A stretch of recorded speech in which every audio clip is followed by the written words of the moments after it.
Hello అండి అందరికీ. ఈరోజు మార్నింగ్ బ్రేక్‌ఫాస్ట్‌కి అయితే నేను నైట్ అన్నం మిగిలిపోతే దాన్ని తాలింపు వేసుకొని అయితే తినేస్తున్నాను. మేమైతే దీన్ని తాల్పన్నం అనే పిలుస్తాము. మరి మీరేమంటారో కామెంట్ బాక్స్‌లో కామెంట్ చేయండి. ఇప్పుడైతే దోసలు, ఇడ్లీలు, వడలు మార్నింగ్ బ్రేక్‌ఫాస్ట్‌కి అయితే కానిచ్చేస్తున్నాం గానీ, నా స్కూల్‌కి వెళ్ళే టైంలో మాత్రం మార్నింగ్ బ్రేక్‌ఫాస్ట్‌కి అయితే రెగ్యులర్‌గా ఈ తాల్పన్నమే ఉండేదనమాట.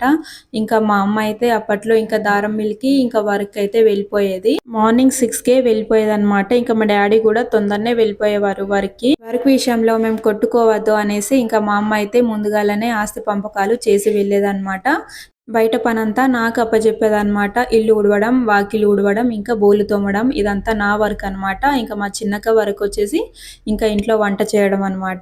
ఇలా అప్పజెప్పేసి వెళ్ళిపోయేదనమాట. ఇంకా మా అక్క అయితే వంట చేసిన తర్వాత మేమైతే తినేసి ఇంకా స్కూల్‌కి వెళ్ళిపోయేవాళ్ళం అనమాట. అలా ఉండేది అప్పట్లో. ఇంటి వర్క్ విషయంలో మా అమ్మ స్ట్రిక్ట్‌గా ఉండేదనమాట. ఏ వర్క్ అయినా పర్ఫెక్ట్‌గా చేయాలి అనేసి చెప్పేది. అందుకే మేమిప్పుడు మా ఇంట్లో ఎవరు పెద్దవాళ్ళు లేకపోయినా మా బాబుని చూసుకుంటూ ఇంట్లో వర్క్ అంతా ఈజీగా కంప్లీట్ అయితే చేసుకుంటాను. అప్పట్లో మా అమ్మ పైన విసుక్కునేదాన్ని. అంత వర్క్ అంతా నాకే చెప్తుంది అని.